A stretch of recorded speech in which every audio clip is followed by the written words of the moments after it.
We're here in Washington, D.C., talking to pollster John McLaughlin.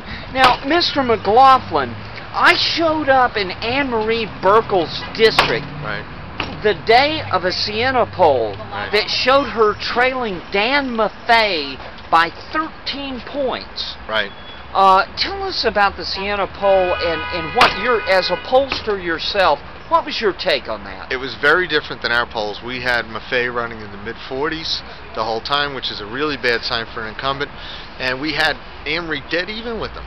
So the difference was the methodology. They had a broader sample. They weren't polling likely voters. They were polling people that weren't going to vote. So they had a skewed sample. Plus they had a questionnaire where they asked biased questions before the ballot. They had derogatory questions about the Bush tax cuts, the health care plan.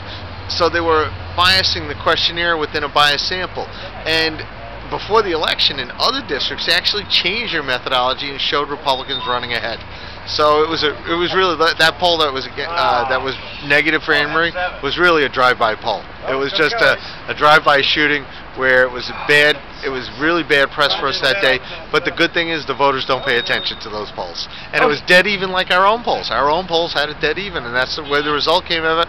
Except that Ann Marie was on top, which was very good for us. She fought through it. And so it's important to look at the methodology, the sequence of the questions. In other words, if you start out by asking questions that it amounts to a push poll.